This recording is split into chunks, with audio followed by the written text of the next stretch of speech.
The best place to hide the truth is in plain sight. And you'll find after today's presentation that a lot has been hiding right in front of our noses and we haven't been able to see it. Syncretism is today's subject. And syncretism is about bringing together all the branches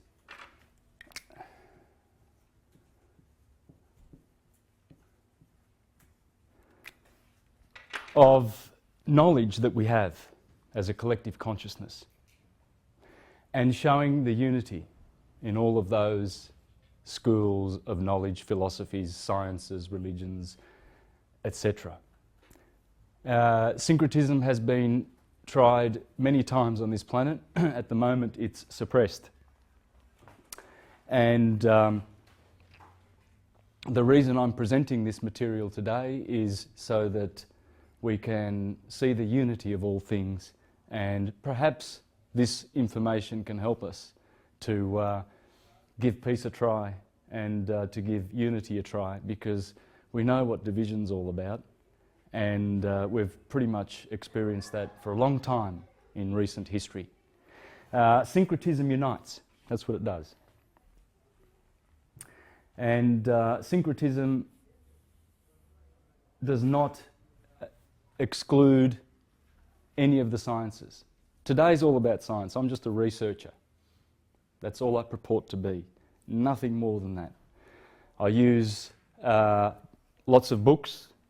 I read a lot of books. I research. And this is the result of putting intuition together with good, hard, and well-researched material. So I don't have a crystal ball, and I don't have any weird magic sort of a way of putting this information together.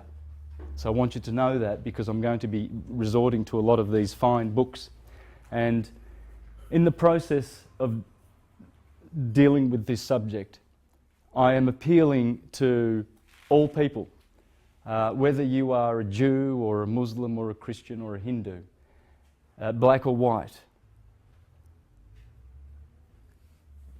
And the reason I'm doing that is because churchgoers, perhaps people who belong to organisations, etc., will be disinclined to view the material I'm about to present.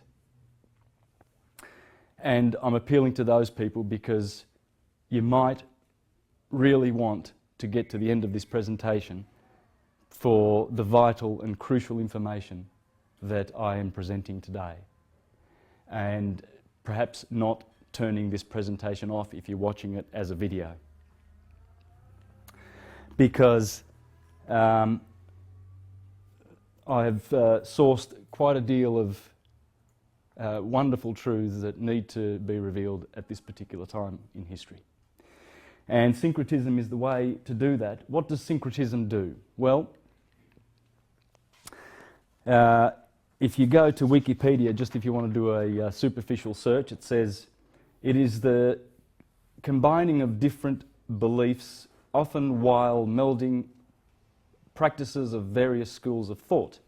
Syncretism may involve the merger and analogizing of several originally discrete traditions, especially in the theology and mythology of religion, thus asserting an underlying unity and allowing for our inclusive approach to other faiths. Now, syncretism, it was known as the grand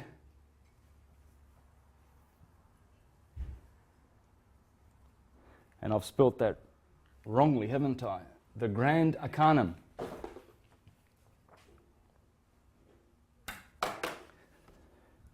The Magnum Opus. The Magnum Opus, the Holy Science. The Perennial Philosophy. Again, just out of Wikipedia, Perennial Philosophy. Perennialism is a perspective within the philosophy of religion which views each of the world's religious traditions as sharing a single universal truth on which foundation all religious knowledge and doctrine have grown. Each world religion, including but not limited to Christianity, Islam, Judaism, Hinduism, Taoism, Confucianism, Shinto, Sikhism, and Buddhism, is an interpretation of this universal truth adapted to cater for the psychological, intellectual, and social needs of a given culture, of a given period of history. The universal truth which lies at heart of each religion has been rediscovered in each epoch by saints, sages, prophets, and philosophers. These include not only the founders of the world's great religions, but also gifted and inspired mystics, theologians, and preachers who have revived already existing religions when they have fallen into empty platitudes and hollow ceremonialism. So that's the perennial philosophy. Prisca Theologia. I've done a series of presentations on the Prisca Theologia, and it is the doctrine within the field of comparative religious studies that asserts that a single true theology exists, which threads through all the religions and which was given by God to man in antiquity. So that's what syncretism purports to do. It brings together all the philosophies. They are all one, and I will prove that today. Today what I'm going to do is I'm going to prove that all of these sciences and schools all go back to one unified field of knowledge, and it's syncretism. And how I'm going to do that is simply, I'm just going to use science. Just simple science. And this is how it works. I'm going to base everything today on that graph there. This sine wave, this equator.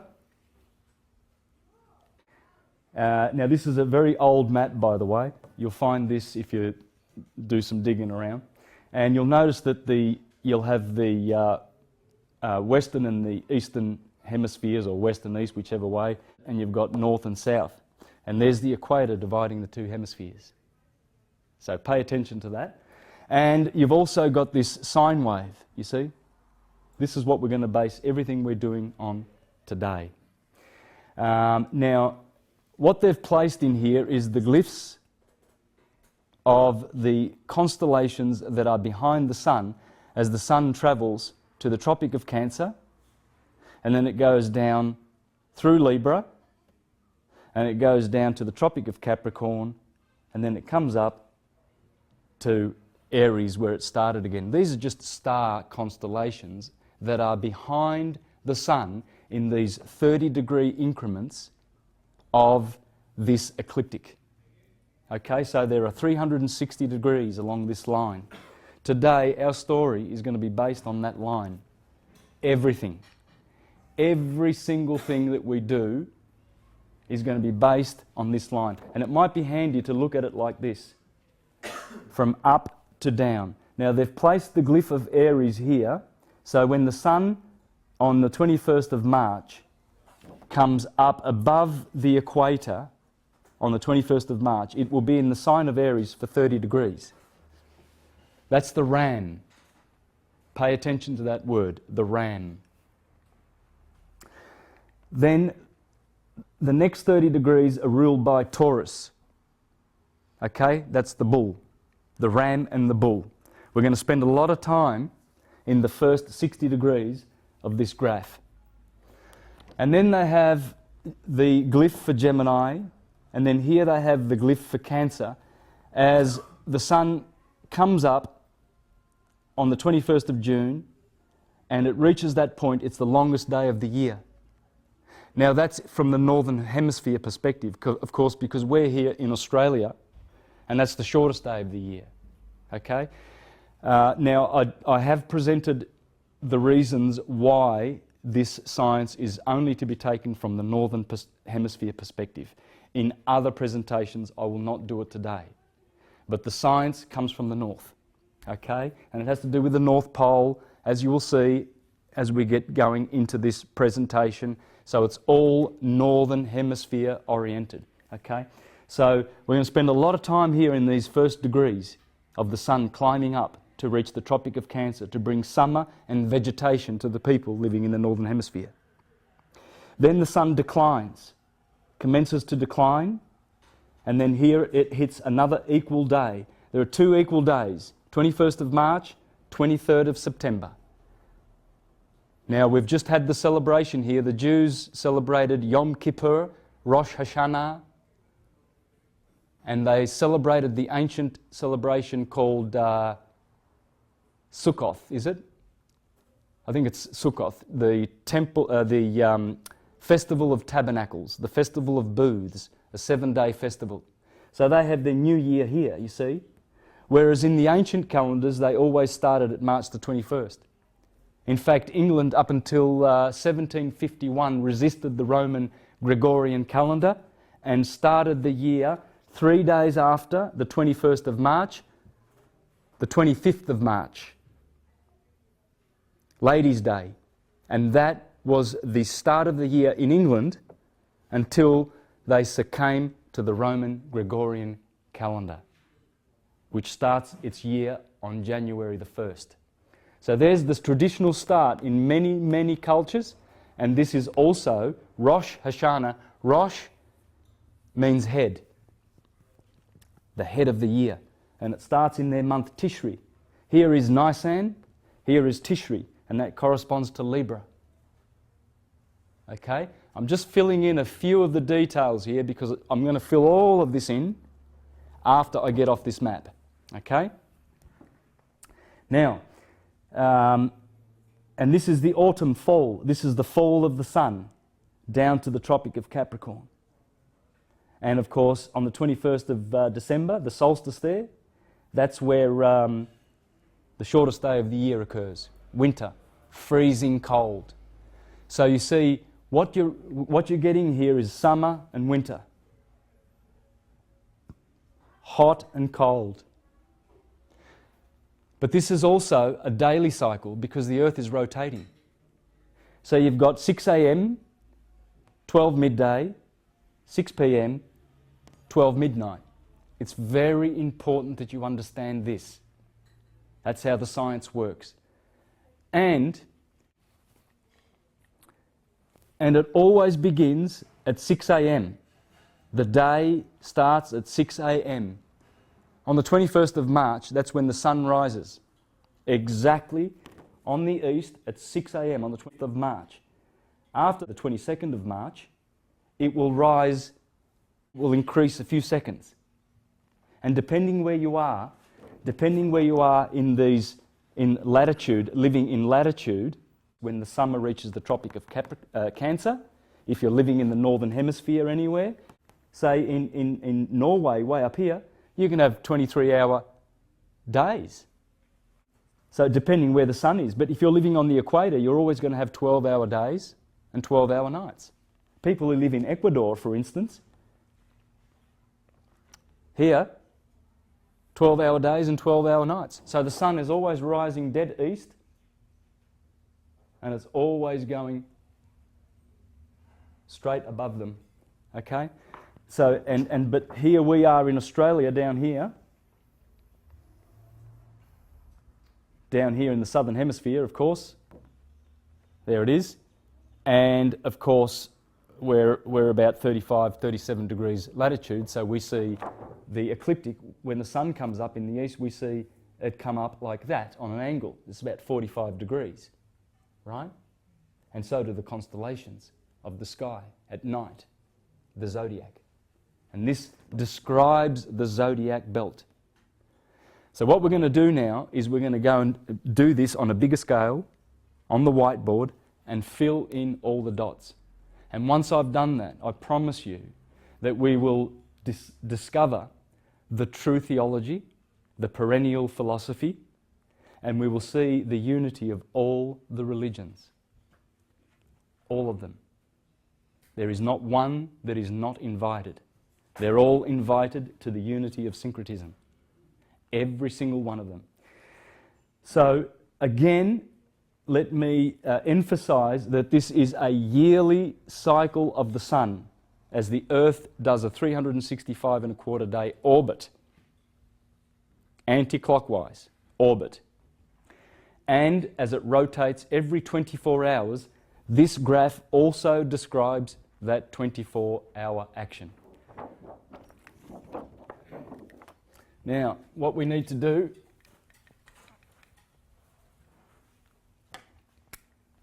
is place the Tropic of Cancer up here and the Tropic of Capricorn down here. And we have the equator going straight through the centre, just like that. And so what we've done is we're going to do the graph going up to Cancer,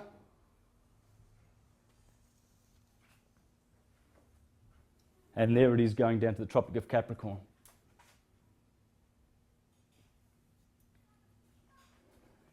Can the camera see this?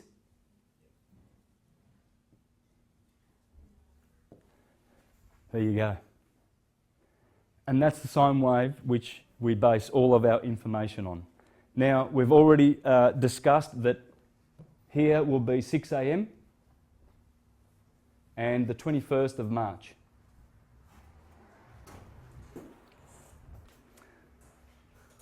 These 2 days are very, very important. They are the days of balance.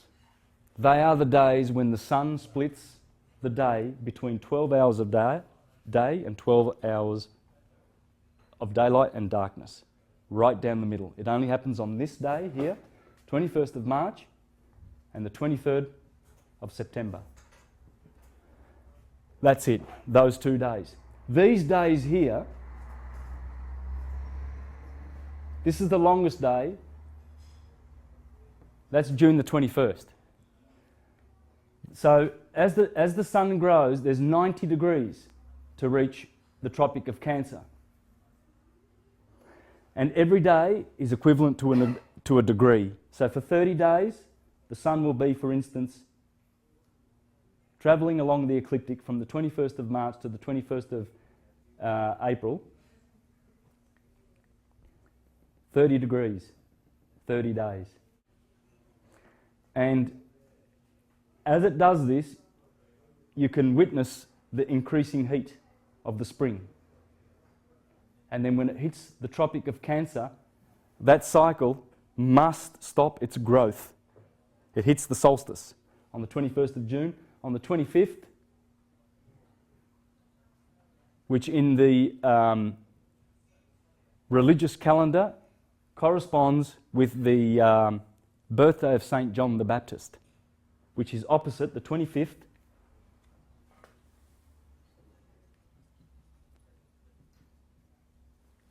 of December, which is the birthday of the sun, because these are the solstice points when the sun either begins to fall, decrease, or if the sun begins to increase. Pay attention to that, because then when we get into the theology of Jesus and St. John and all of these dualities, we will see that duality is in here. These were known as the pillars of Hercules, the solstices. These also were known as the pillars of Hercules. These very special days, they're doorways, they're portals. These 4 days, they are 4 portals. They mark the cardinal signs around the wheel that is made by this sine wave. And there's December the 21st. And there we have the 4 cardinal points. Cardo in Latin means hinge. A door opens on a hinge, on a cardo. So we have, this is a cardinal point, that's a cardinal point, that's a cardinal point, that's a cardinal point. They are doors, portals. Very important to remember this.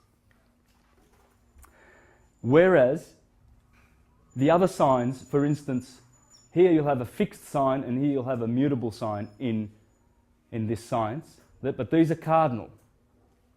Cardinal, fixed, mutable, because this is where the season gets fixed. Spring, not sprig, spring gets firmly established in the fixed sign. So does summer in Leo. And so does Scorpio give fixability to the fall. And so does Aquarius give fixability to winter. So I'm just stressing the cardinal aspect of these 4 signs. They're very important. Cardo is door, portal. And April comes from the Latin word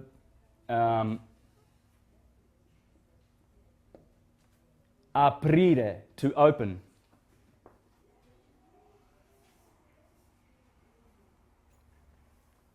Aprire, aprile, because the R and the L are interchangeable, as I will show you. Aprile, to open.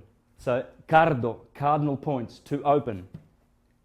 These are very important days. And in all of our theologies, these days are remembered. In Japan, on the 21st of March, they have a public holiday. It's called Shunbun no Hi, the day of divide. That's what my wife tells me. She's Japanese, and I said, check it out, please. But besides, I've been there in 2005 and 2006. I was in Japan going through this, and I witnessed this public holiday. And they go under the cherry tree, under the blossom cherry trees, and they drink and have everywhere all around Japan. In the parks, that they're drinking under the trees, under the blossom. So I witnessed that, because the blossom, you see, happens here. This is the blossom. Very important to understand this. The beautiful blossom occurs here, and then because of the summer, you see the pillars of Hercules. Hercules is dividing from good and evil, sunlight and darkness. Remember, 6 a.m., 12 p.m., 6 p.m. over here, sunset. This has to do with sadness. This is sad. It's very sad when the sun hits this point, because it was increasing its light. And this is beautiful. Everybody loves this. This is waxing, the sun waxing, pretty much like the moon.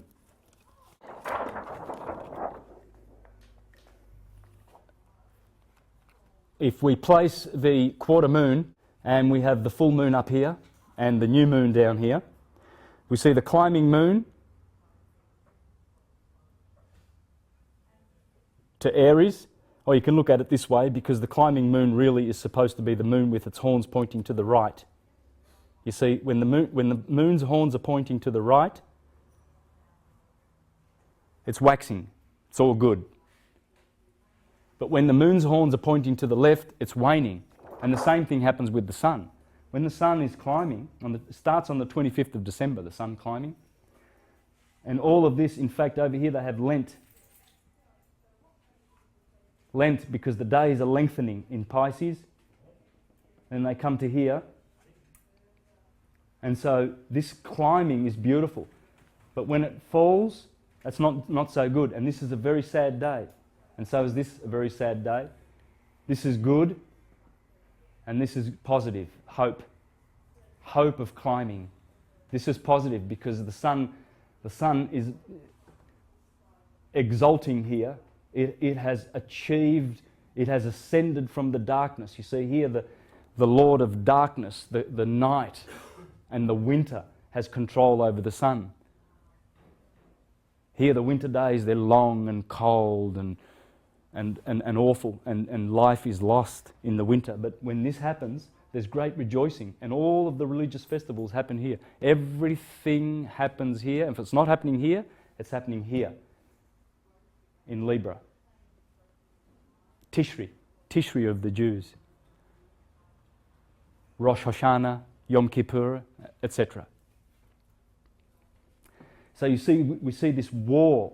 Every year we see a war of the sun struggling to conquer the forces of darkness. But then it is smitten. And it is forced. It is forced to go down. It can't go further up anymore. It must go the other way. And people were noticing this in our cultures, you see. They noticed that the days got longer and stronger and hotter, and their vegetation grew, and then the cold days come. And it was like, you know, two dragons, two forces fighting against each other. And those are the forces of nature. You see, as the sun comes down, it falls. That's the fall. That's the autumn, you see, in the scales of Libra. That's Libra. So you've got to, if you see the sine wave going down this way, you can look at it going this way, or you can even just go back around like that and put Aries over here. See, Aries over there, I can put it over here. So it goes like this, perennially, like a figure eight.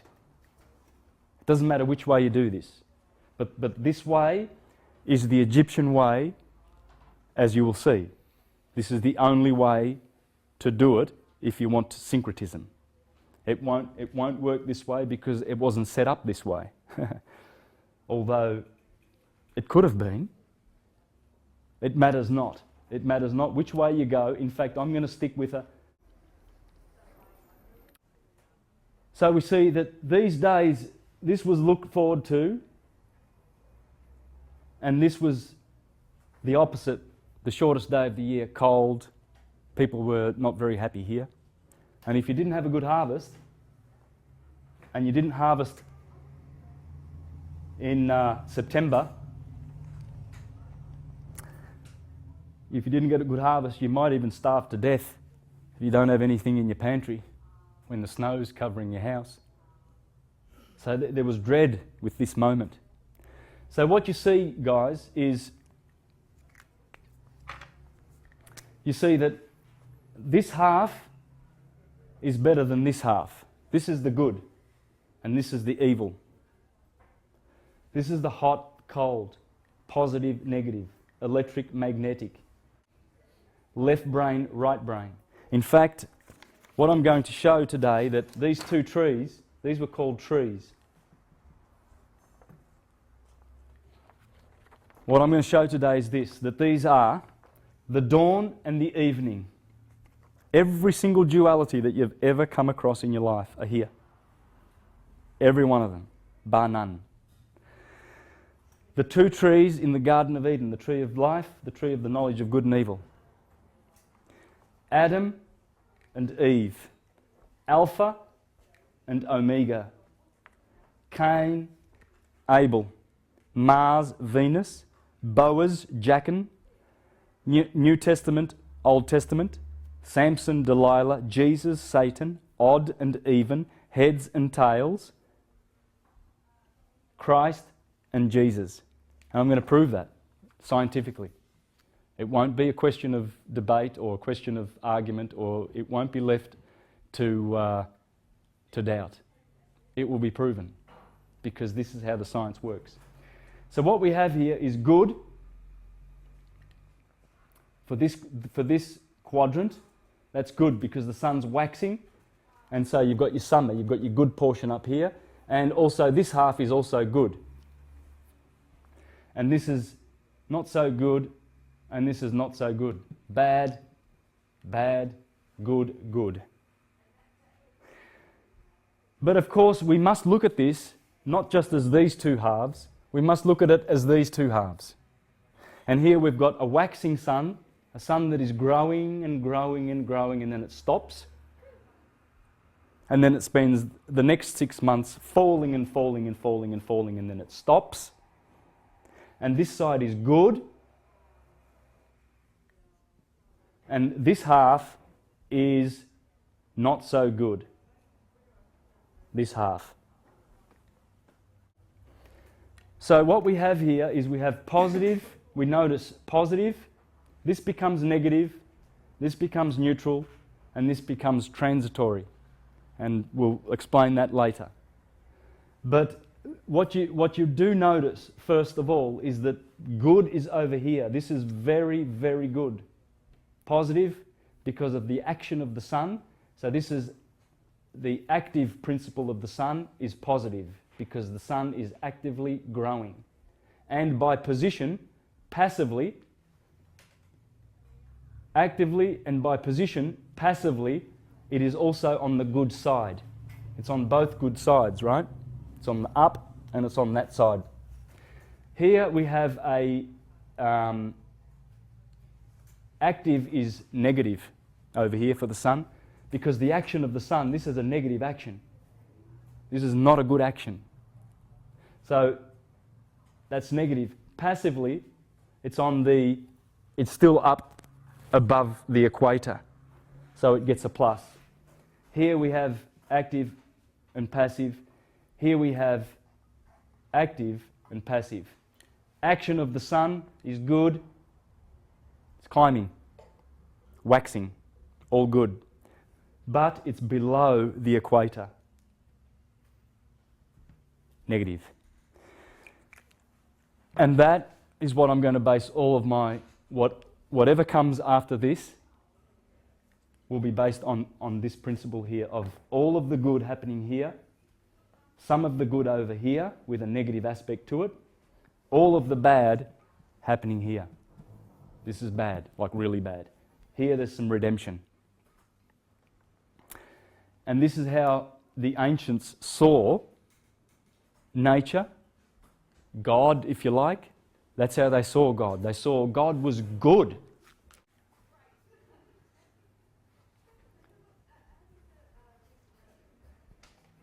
You see, this is good, you see, and so they acknowledged that God was good. The harvest, the fruits and the seasons. But then opposite the good is the evil. Whoops. I know why I made that mistake, because I was preempting to put the D over here, you see? And so you've got God and the devil, you've got good and evil, Jesus and Satan, and they are all the same character. So what we're going to do is we're going to do a little story. And the story is the story of Ra. And we're going to go around looking for Ra everywhere we can, in all of the theologies of the world, in science, everywhere. And we're going to see how this is the story of Ra.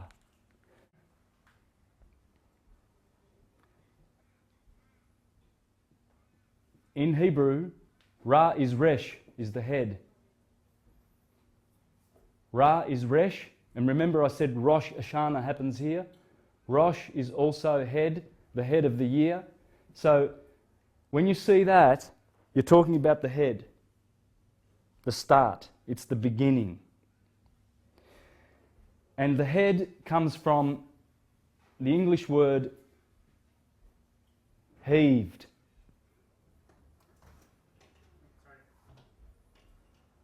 Which turns out to be heaven.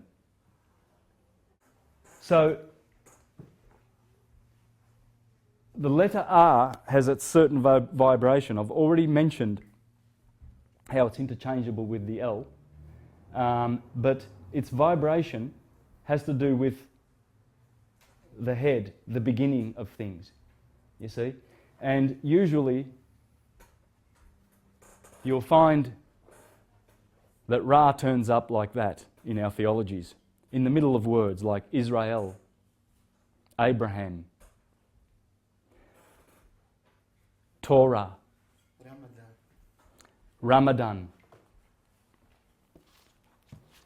Today we're going to do some Quran. We're going to find out the nature. I've done a lot about the Bible, but this great book, it's a great book. I'm going to expose the gems that are in the books, because it's what the problem is with the churches who have committed sacrilege with these books by not knowing what's in them. Today I'm going to show what's in these great books. Great science is in these books of ours. And we trample over them like when you throw pearls to swine. In the churches, they are trampling over these jewels and these gems because they don't know what they're looking for. So for churchgoers who are watching this, I would encourage them to stay and hang on till the end of this presentation. Because if you don't, you're going to miss out. Ra can also be any one of the vowels. It can be Re, that's king, regal. It can also be Ro. It can be R, Rai. It can be Ru. Generally in Italian, this is feminine, this is feminine, this is masculine, this is masculine, this is neutral. Rum, for instance, when you come to cerebrum, it's neutral. Cerebrum comes from cerebra, which is feminine. But in the neutral, it has a U. So when we go looking for Ra, we need to understand some principles of this theology and how they structure it. You've got to look for techniques like mirroring.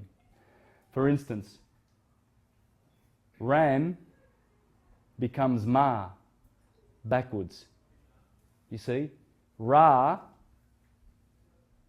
with an M following it, M is material, matter, mother. So that's Ra incarnated in the feminine. Ra in matter, Ram. You see?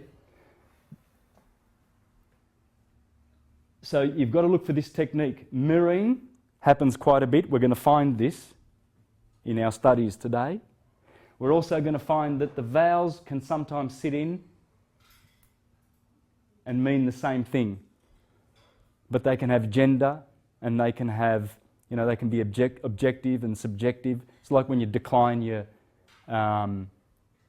nouns. And so you see words like Ra will have to do with radiate and vibration. And it's interesting how Marconi chose the word radio for his new invention, because he said that it vibrates electromagnetically, electromagnetic vibration. And he called it Ra. And then he put God on the end of it. Ra Dio. Ra God.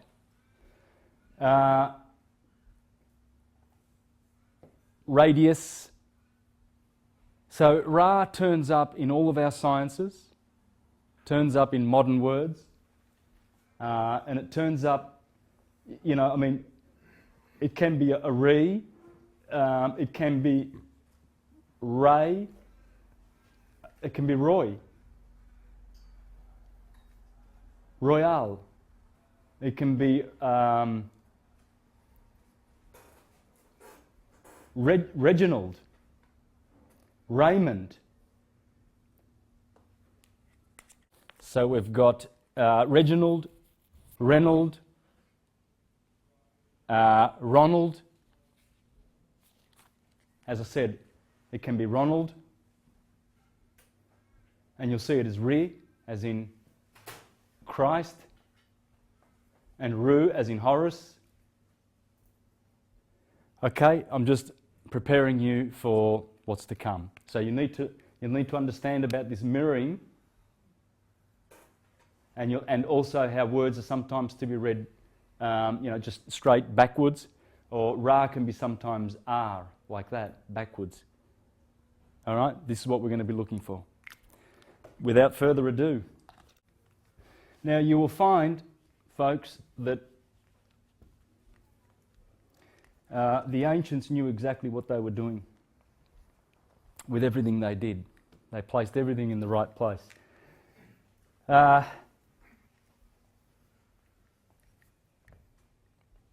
If I do this, I have the symbol for the sun. Okay?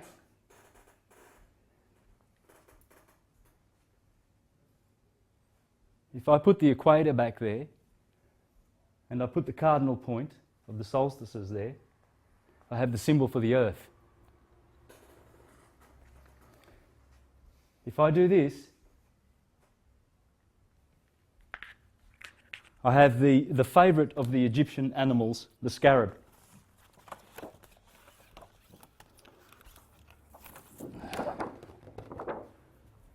Please notice the back of the scarab and the T on the back of the scarab.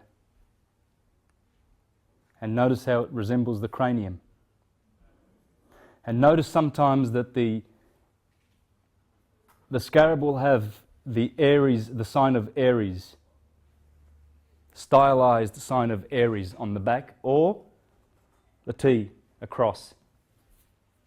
And you'll notice that the sun is always at the top. And this dung beetle, the scarab, rolls the dung up the hill and then lets it fall down again so that it picks up matter and grows. And this way it was noticed that the scarab beetle was most like the sun, the animal that depicted the sun, going up, rolling up a hill, and then rolling down the hill like Jack and Jill. Jack goes up, Jack goes down. And that's what the scarab is doing, you see. That's the equator, and that's the solstice where it begins with its dung ball, and then it brings it up and it becomes the sun, you see. Held high up in its hands. It's holding the sun up to show that it's bringing it to the Tropic of Cancer. And you see, this is why when the sun reaches the heights of Cancer, when it reaches the heights of Cancer, there is the crab, which is really the scarab. And this is why the Egyptians, they really loved their scarabs. Ancient Egypt by Lorna Oakes and Lucia Gallen. It's a great book. When this first came out in 2002, I got it. Because once you look at the pictures in here, you'll just want to have this book. There's a picture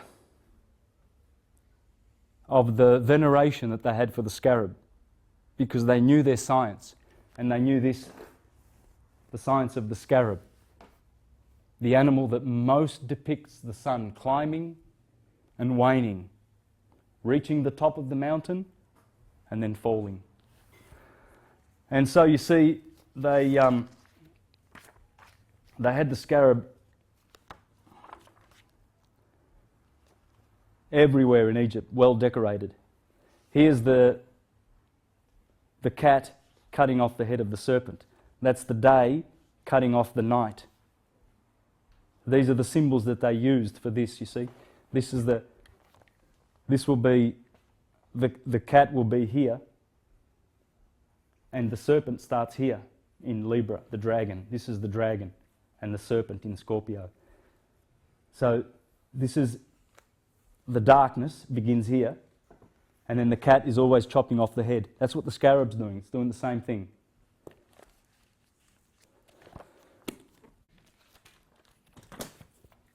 And so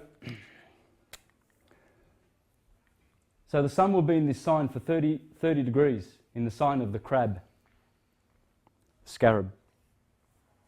After it does that, it proceeds downward through the summer, of course, and this is the summer months, and it comes to the sign of Libra.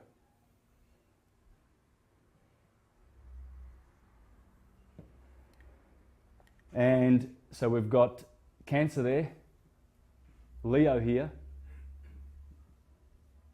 Virgo here,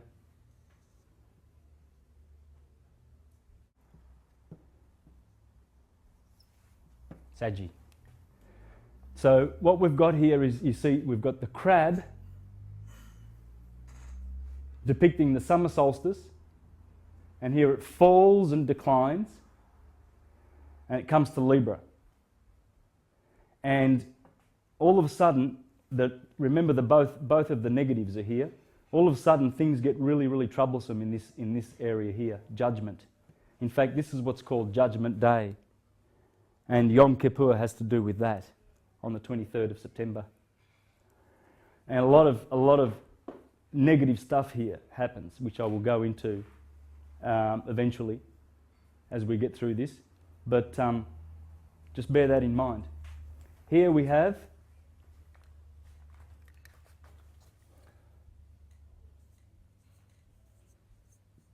Capricorn.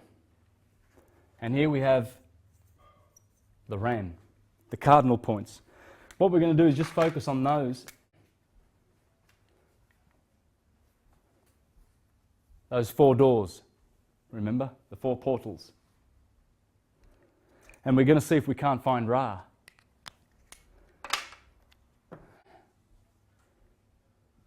Aquarius, Pisces, Taurus, Gemini. Now, remember we have the 2 trees here of balance. Perfect equilibrium. Nature loves to be balanced. It's always looking for balance. But it also gives us variety. It gives us good and it gives us evil, but then it balances. And we look forward to those days of balance, in particular this one. This is where all the good stuff happens. Because you've got good and good here, plus and plus. All of this is beautiful. This is the golden age. This is gold, this is silver, this is bronze, this is iron. This is spring, summer, autumn, and winter. So these 2 trees were the blessed trees, the 2 pillars of Hercules that the sun needs to reach. Hercules is the sun. And over here, the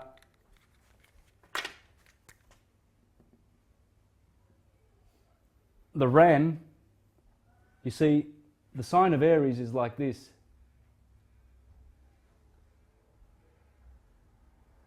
Because this tree is really an M, and it lives here.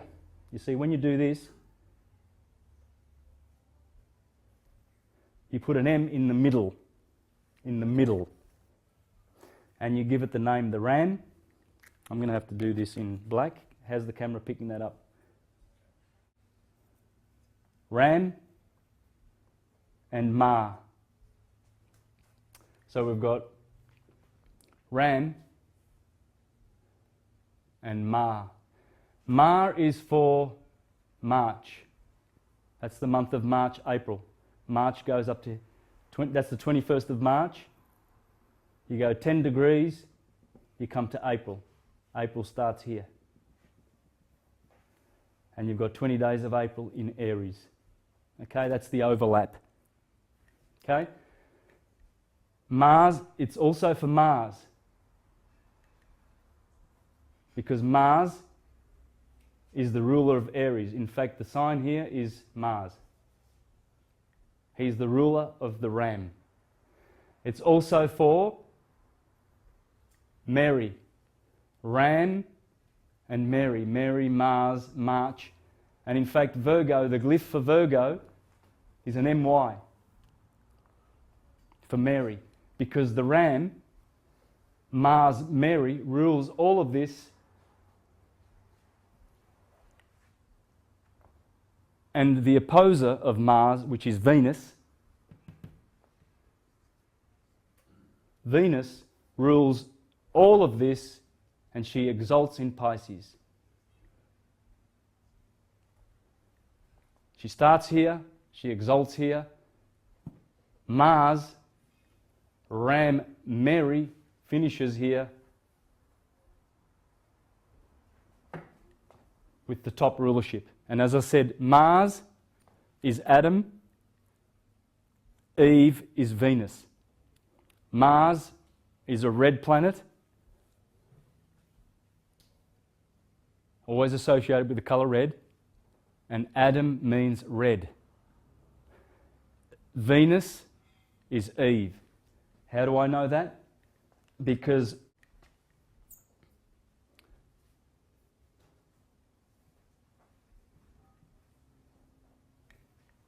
Venus is Eve. In fact, it's even.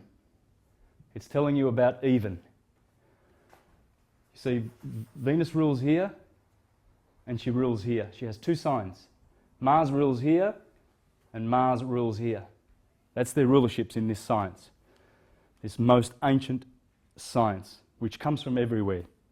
Everywhere. Every culture knew this science. It's not necessarily just from Egypt. It's not necessarily just from India or Babylon or the Greeks, Greek astrology or Greek science. It's from everywhere. This is just science.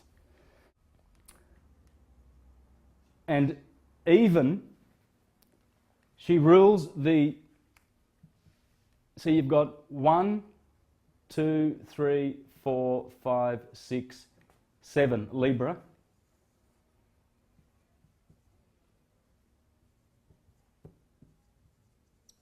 Saggy, I'll just fill these out so you know where you're going.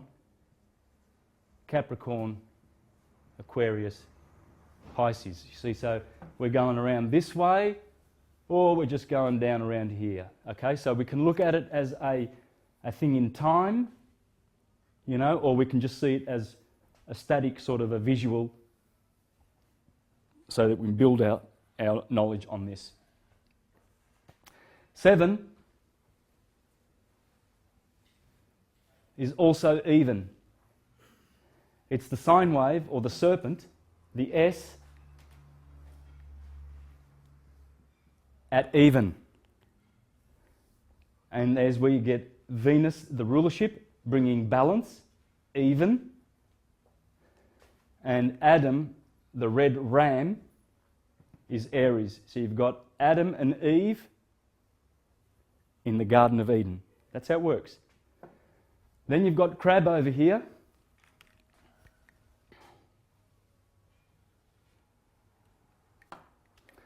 You've got crab over here. And crab backwards is bark. Now, so ram and Mars, crab and bark. Now, bark is boat, by the way. It's a boat. Barca in Italian, in Italian or in most European languages. Yep, your language. Okay, barca. But you can also get ark. You just drop the B, and you've got ark,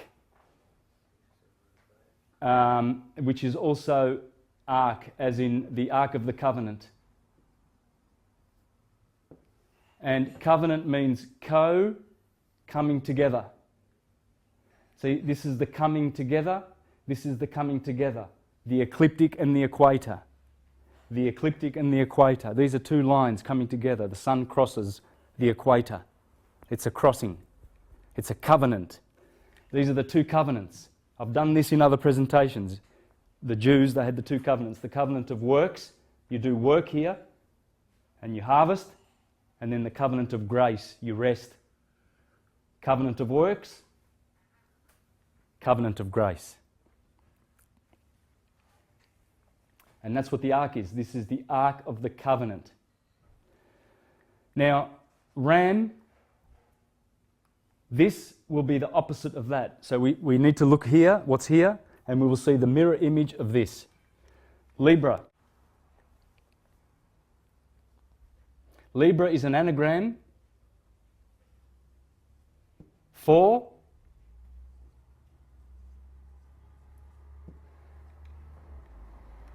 Abril, which becomes April, which becomes opening, a cardinal point. Again, you have April over here to open, because April, to open, the portals will always be here. You won't find them here. You will not find them here. You will find them at the cardinal signs. That's why April opens the year. That's the beginning, the opening. This is the other opening, the Libra opening. And this is the crab and the bark. This is also mirrored over here.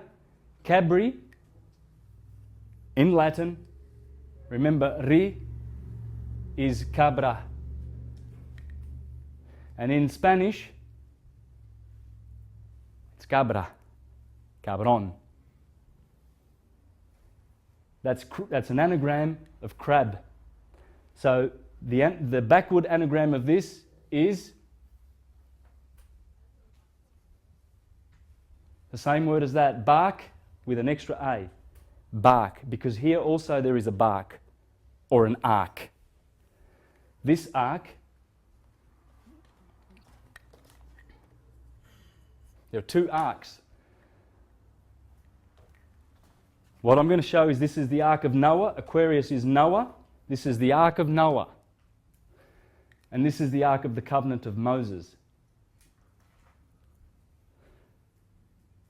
Ark, ark. What do boats do? What do arks do?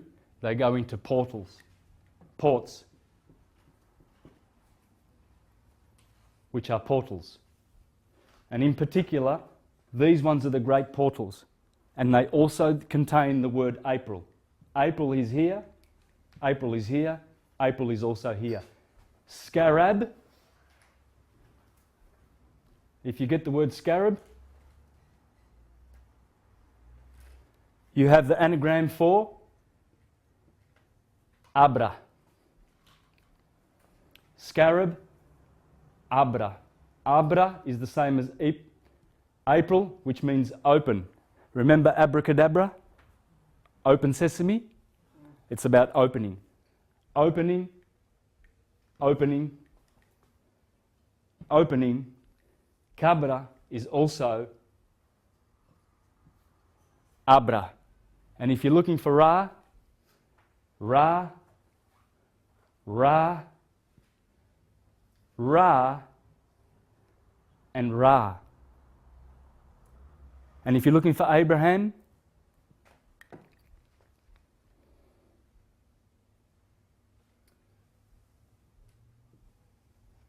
Ram. With the word Ram, you often get Abe in front of it. Abe is father.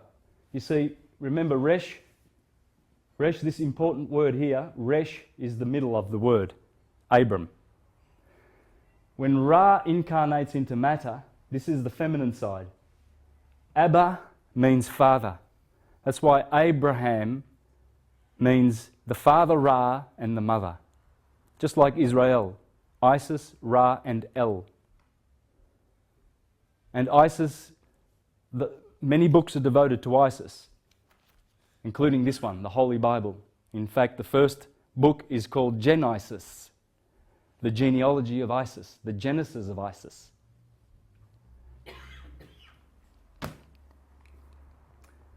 There is Abram, Abe the ram, and I'm going to show you that Abram is the cerebrum, the cerebram. Okay? There is Abraham. There is Abra. Libra. In the Arabic. Heart, yes, but how do you say Abraham? Any Arabic speaking? Ibrahim. Yeah. That's Ibrahim. You know, the Muslims celebrate Ramadan. Whoops. Ramadan here when the Jews celebrate Rosh Hashanah. Ra, the head. Rosh, Resh, Rama. When you go over to India, Rama means elevated. Anyone who has Rama in their name, Raja means the sun.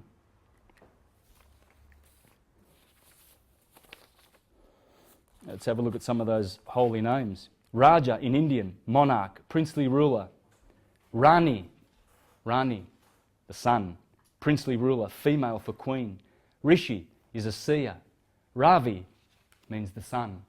Rama means elevated. In fact, if you're a Brahminian, you belong to the highest caste. You are... do they have an H here?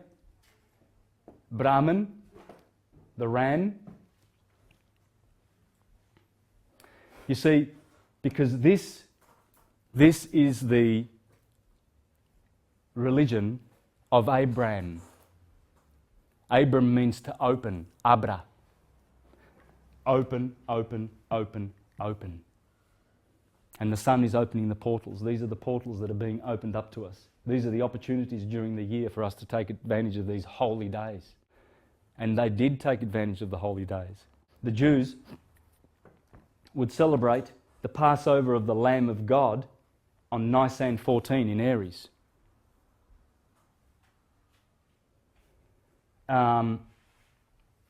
Easter is celebrated here. The Christians. And they have the Passover of the Lamb on Nisan 14. You see, so they always respected this period. This period was the great exaltation of the sun. Jesus resurrects here 3 days after, on Nisan 17. He's resurrected from the dead. It corresponds to the 25th of March, actually, because the 21st is the death, and then 4 days later, the 25th, that corresponds to Nisan 17 when Jesus resurrects. Pay attention to that, because we're going to find that all of the action, all of it, happens here. Everything happens here. In fact, remember I said to you that that's Noah's Ark. Aquarius is Noah. And the flood of Noah, the waters persisted on the ground for 150 days. 150 is the start of Scorpio to here. 5 months. And in the Bible, when it talks about the scorpions that persecute man for 5 months, that's Scorpio persecuting man for the 5 months of winter. See, because Noah, Aquarius, he's got 5 months. He only has 5 months to rule. The sun in Leo, 1, 2, 3, 4, 5, 6, 7 rayed God, just like Samson had 7 braids. And then Delilah had his braids cut by the Philistines. His hair cut. She had him cut. See, that happened here. Delilah is Virgo. And so the sun has always been known as the 7-rayed God, and because he is so glorious in his kingdom of summer, he gets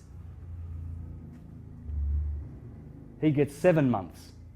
See, Aquarius being opposite the sun, Aquarius Noah, he has his flood. When you pass through the flood of Noah and get to Mount Ararat, notice the word Ararat. Ara, Ra, at. Ra, Ra. So on Nisan 17, Noah's Ark lands on Mount Ararat. Didn't we just say that Jesus was resurrected on Nisan 17? Wait a minute, something going on? Well, we have Malik H. Jabbar, the Gnostic Veil.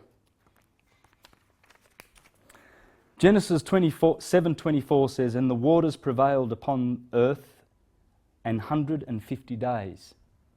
Genesis 8:4, "And the ark rested in the 7th month on the 17th day of the month upon Mount Ararat." See, beginning the year here, Rosh Hashanah, the 7th month, 1, 2, 3, 4, 5, 6, 7, is Nisan. So Nisan 17, Noah's Ark lands on Mount Ra, where the ram is, where Abraham is, because remember, Abraham is the ram. He killed the ram. He was sacrificing Isaac, and then God says, "Don't you do that. See the ram over there in the thicket?" And so he gets the ram and kills the ram. Like Mithras kills the bull, and Moses kills the bull. On the 7th month of the 17th day of the month, upon the mountains of Ararat. The period of 150 days is 5 months at 30 days each. This is the period of the sun in darkness or weakness under the flood of darkness in the cosmic underworld. Under the flood of darkness in the cosmic underworld. The 7th month and 17th day of the month is the first full moon of spring. Nisan 14. And the mountain is the mount of the vernal equinox, where the sun has mounted above the depths of the cosmic underworld. This is the same as the resurrection of Jesus on Nisan 17 and the liberation of Israel from Egypt on Nisan 17. Hello? Have we got a bit of a coincidence going on? Why would a lot of all this action be going on in Aries? Well, let me explain why. As I said to you before, we noticed that this was the the year, and the day. But it's also that. And when you notice that the head over there, at the head of the serpent, is Aries, and then Taurus, and then Gemini, and you see the spring. And then you'll notice Cancer at the top there, Leo and Virgo, and Libra, the seventh, the even, bringing the balance to the sine wave. And then you see all of the signs to Pisces. And you'll see why all the action happens in Aries, the ram. Ram means the head, and head is heaven, remember? Heaved up, anything that's heaved up, because the ancients considered this to be the heavens. These are the two tribes that rule the body, Gad and Asher, and these are the 10 lost tribes of Israel, you see? Because the rest of the body is ruled by these two signs, Aries and Taurus. And this is in our theology, and they considered this to be heaven, and the spinal cord to bring people down to hell, where all the hellish lust, greed, avarice, and pleasure-seeking, sensation-seeking aspect of our life dwells. And most people enjoy that. They love to live down in what's called hell.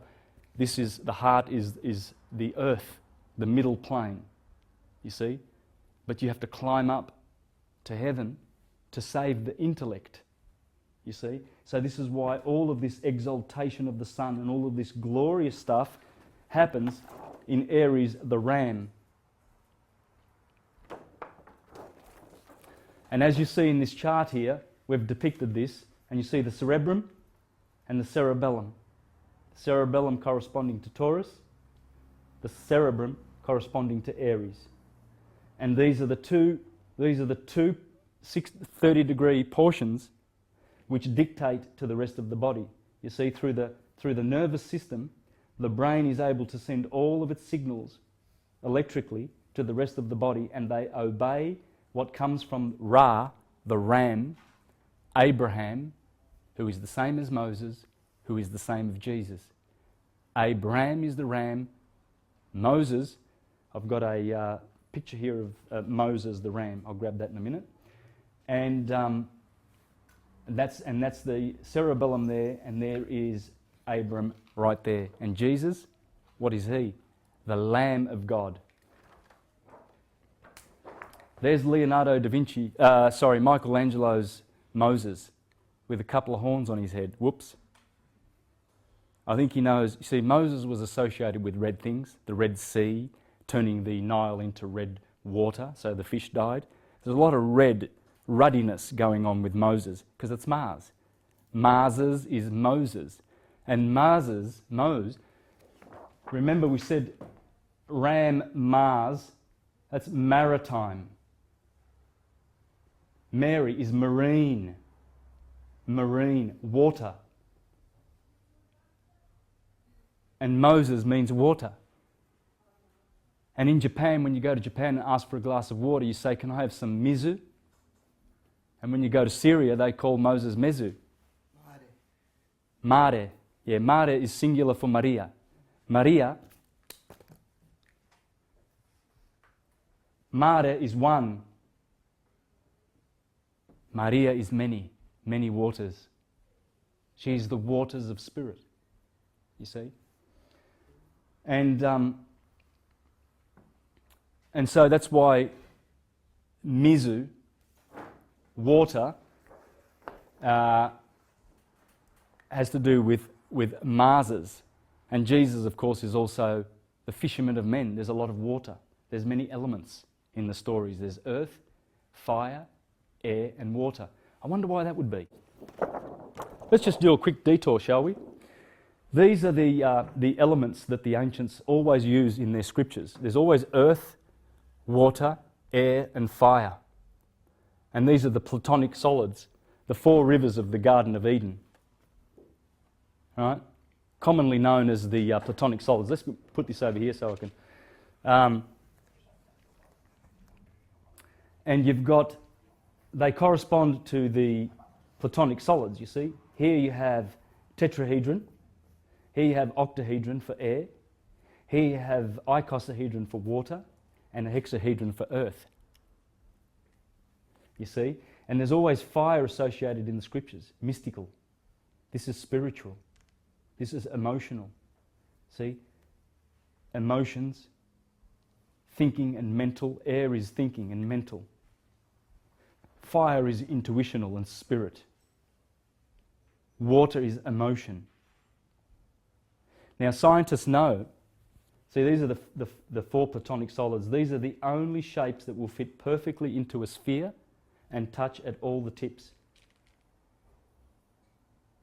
There's only 4 shapes that will do that, or 5, with the dodecahedron.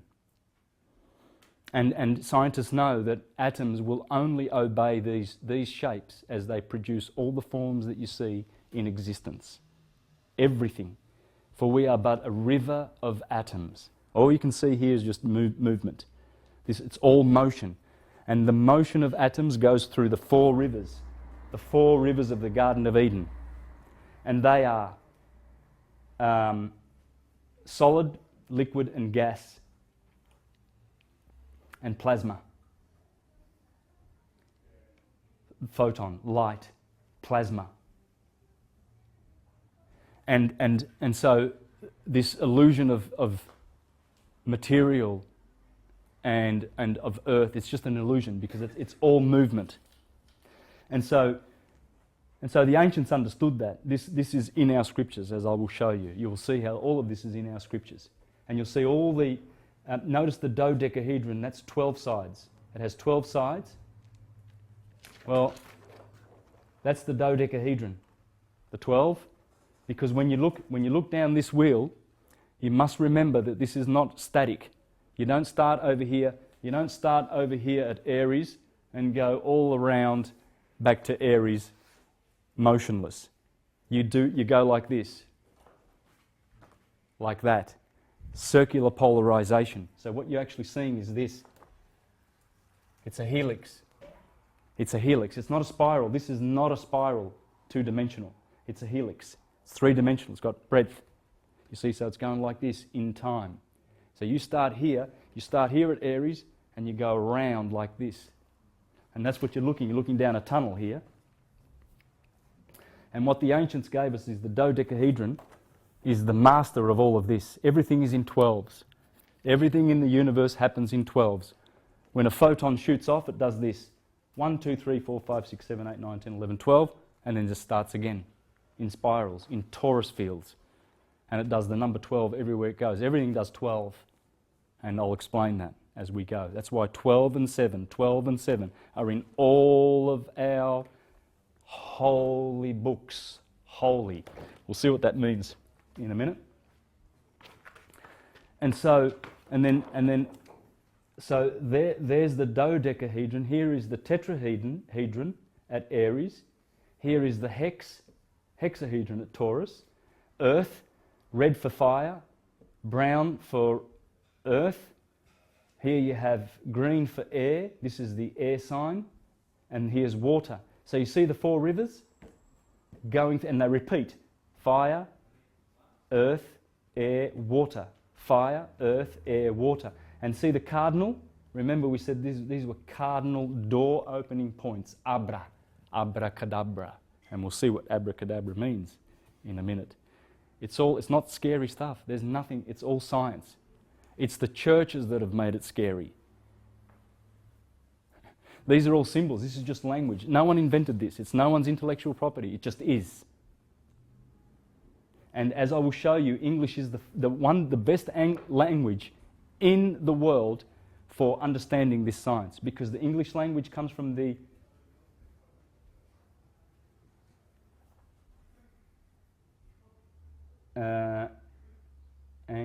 oops, what am I doing? I better concentrate. Anglican. British is also not an English word, it's a Jewish word, Hebrew word. Covenant of the people. So Anglican, British, whatever. I'll show you today how the Anglican The English language is the best for astrotheology via Greek and Latin, because the Greeks and the Romans and everybody appropriated all of this science, and Egypt was the mother of it. Not the inventor, they were the mother of it that passed it on to the Greeks and the Romans. And the English now have the language that resembles it the most. There's a lot of Egyptian via Hebrew in English. Okay? And I'm going to prove that today, beyond a doubt. Because not only will we find Abraham at all of these points, we will also find Moses and Jesus and anybody else that you want.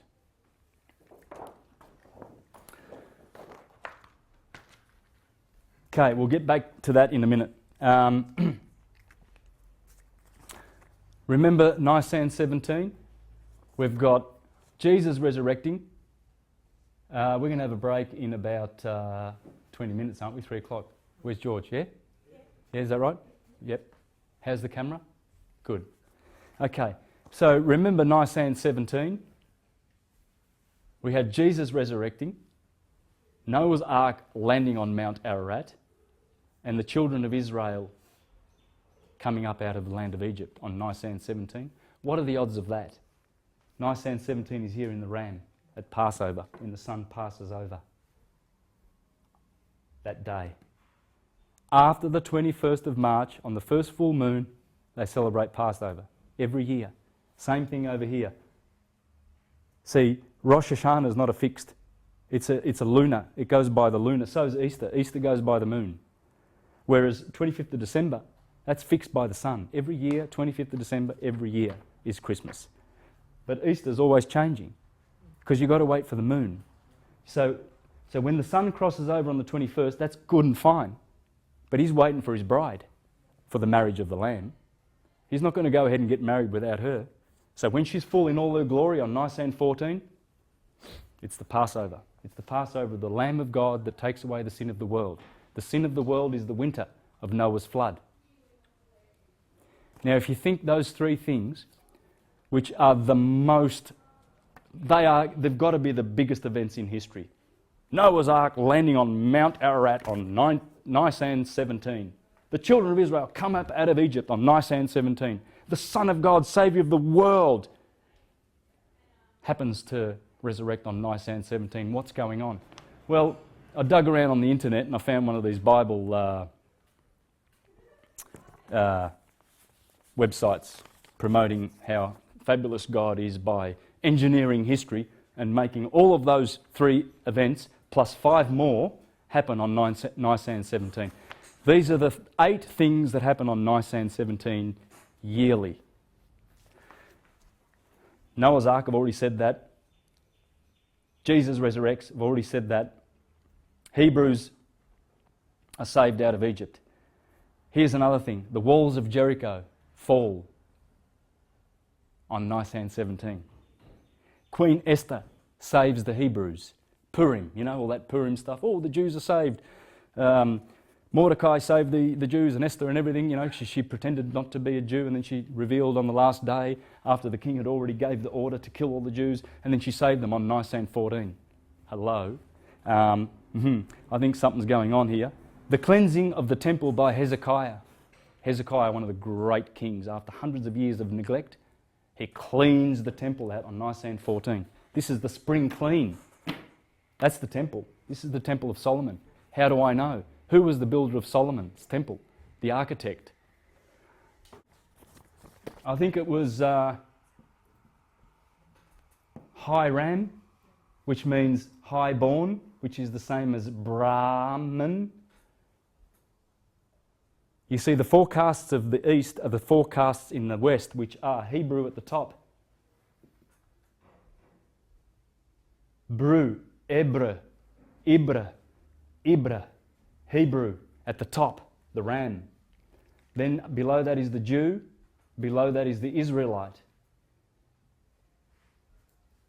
Israel, and below that is the Christians. Onward, Christian soldiers, off you go to war. We will make the uniforms as we've done before.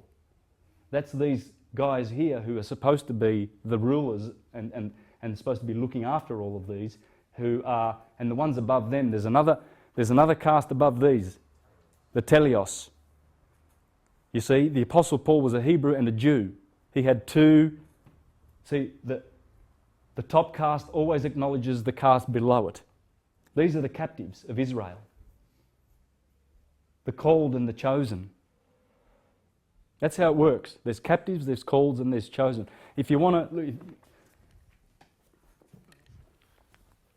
The Reverend Robert Taylor, 180 years ago, he wrote this astrotheological treatise. All of my astrotheology comes from this. If you want to know astrotheology and words, get into this. 180 years ago, he went to jail twice. And he taught in here, there's a sermon about the Freemasons, and he taught in here that what was it I was saying? The four castes. He discovered it. And he discovered the tap of the Freemasons. Tum, titty, titty, tum, titty, tum, tum. And then when you do that, and they open the door, you say gammon. That's the G of the Freemasons. Ammon. Ammon-Ra. So just bear with me with that, because we're gonna build. We've got a lot of stuff to build here, but I'll show you how the Hebrew is in the ram. This is why you have an eyebrow. This is why you have a brain. The cerebrum is called a brain. And you get all these words and names like Brian, which means high and noble. You get the words bran from cereals. Why would that be? Well, because cerebrum, let's make some space here on my little whiteboard, shall we?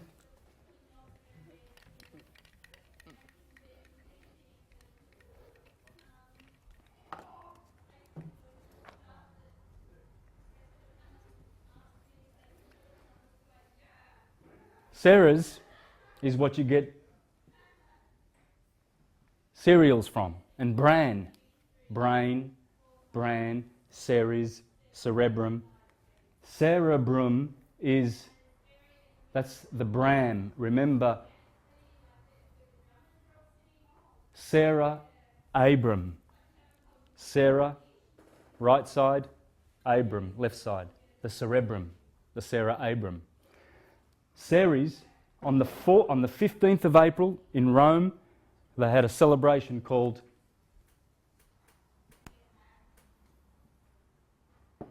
Cerealia. She was a pastoral goddess. And the cereals begin over here when the blossom happens. You see? On the 15th of April, Cerealia, Sarah Abram. Why? Well, because I'm getting a little bit untidy with my notes here. I'll have to get back to that. Sarah.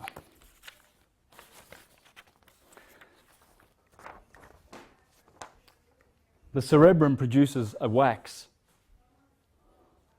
and it's a neutral wax or an oil. And these are the names in the scriptures for this wax that are produced in the cerebrum, which flow down the spinal cord and produce the body and all the glands which differentiate that wax. In the Bible it's called manna, manna from heaven. It's called wax. It's called soma juice in the East. It's called oil, Christos, chrism. Notice the ra. Fish, salt, seed, bread. Okay? So this is why we get words like selfish. Because sel is salt. Selfish. Salt and fish. Psalms. When you read the Psalms. Because salvation comes from psalms, from salt. This is the salt. This is the seed, and this is the cereals that we get from the cerebrum. It produces all the oil that builds the rest of the body.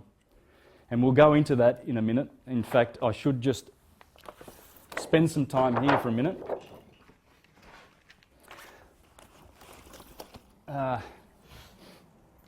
So here we have the cerebrum, and here is the cerebellum. Notice that the cerebrum looks like a tree, and so does the cerebellum and the cerebrum.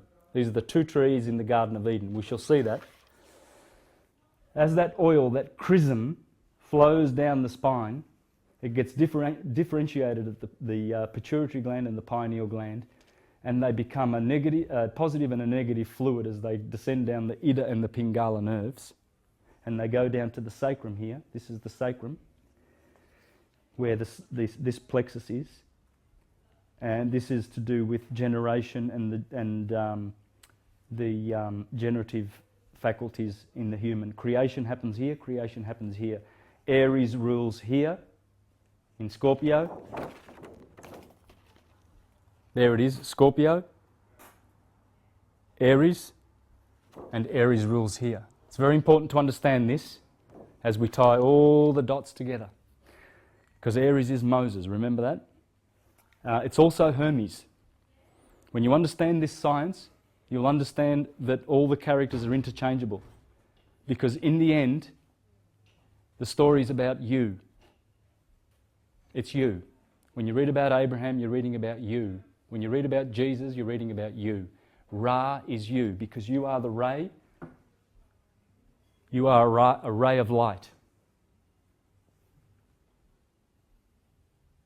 That's what you are. All these stories are about you. Doesn't matter whether we call it Moses or Mars or whatever we call it. Jesus, Abraham. This is the story of the Temple of Solomon. Hiram being the builder. Remember in the Bible where it says, in Ramah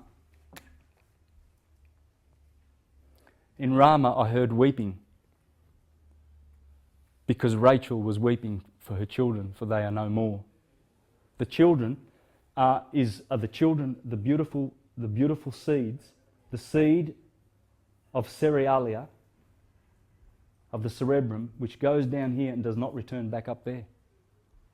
You see, we squander all the oils, all the good oils down here in riotous living, as Dr. George Carey calls it.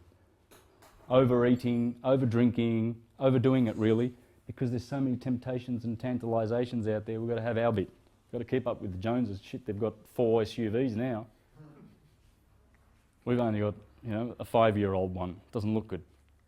And so we're caught up in living down here, in living down in these colours, as you'll see later. These colours have fear associated with them. These have love.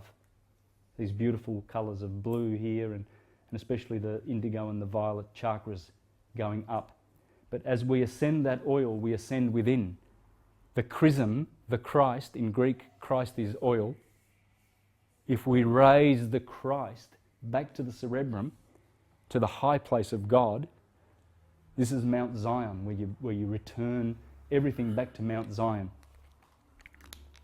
Then you have a chance. The other things that happened, there's 8 things that happened on this particular day. Okay? The Hebrews entered Egypt before the deliverance. Hundreds of years before, 430 years before the deliverance, they entered Egypt on Nisan 17. It all happens here. The day of first fruits, which is called Bikrim. Bikrim. And they've got Shavuot, they've got Peshach. In Peshach, Bikrim is Nisan 17, the day of first fruits. First fruits, cerealia. The Japanese have sakura, under the blossoms. In Rome they have flora. Flora means flowers, blossom. First fruits, they are the 8 things that happen on Nisan 17. And in here it says the odds of just 2 of these events happening on the same day in the Hebrew year is 129,000. the odds of it happening, to 1. But the odds of these events all happening on the same day of the Hebrew year are 783 quadrillion, 864 trillion, 876 billion. It doesn't matter what I say, I can mix all the numbers around and just put quadrillion, something quadrillion, something trillion, something billion, and something million. 3, 6, 9, 12, 15, 18 digits in that number. That's the odds of it. Then the website goes on to say, you see, God engineered history and did all that on that one day. Isn't just God marvellous, directing everything, the flow of traffic and everything, just so that His holy name, so you can notice those, all of those things that happen and you can rejoice and praise God. Oblivious to the fact that it's talking about this beautiful nature cycle of good and evil. God creates good, God creates evil. The Bible says that. For I give you good and I give you evil. You choose. And that's the good and that's the evil that God creates. What are the chances? Not many chances.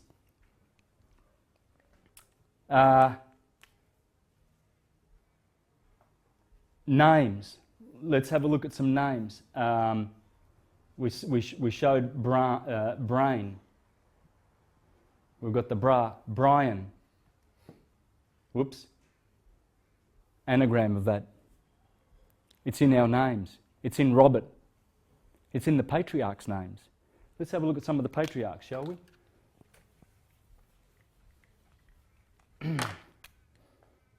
Let's see how many times we can find Ra.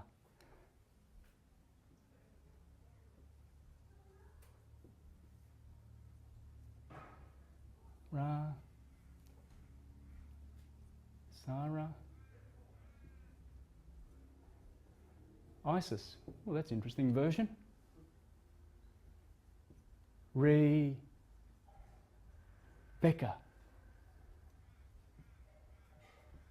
So Abraham and Sarah have Isaac, have their son Isaac, and he marries Rebecca, and then Isaac and Rebecca have Jacob and Rachel. This is how it's spelt in Hebrew. Ra'el. Jacob gets a name change to Israel. We've got Isis. We've got Rael and Ra'el. Bra and Ra. Isis and Ra.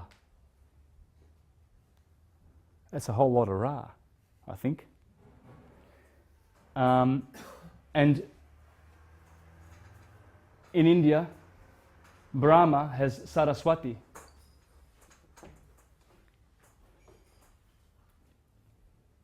The top chakra in your head, what's it called?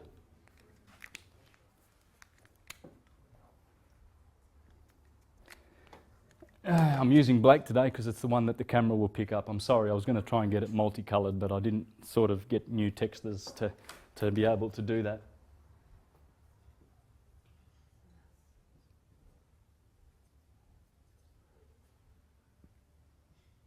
Sahas Ra? Twice? I mean, how many Ra's do you want? I mean, we've got enough in Chakra, Ra, Sahas Ra on Mount Ararat. I think we smell a rat.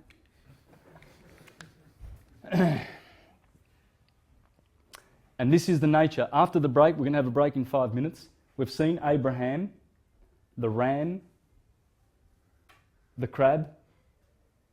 After the break, we're gonna do the bark. Remind me of that. Okay, we've still got a lot of stuff to do here, and we've got to find Jesus, and we've got to find Moses in here. There's quite a bit. So let's go for a break.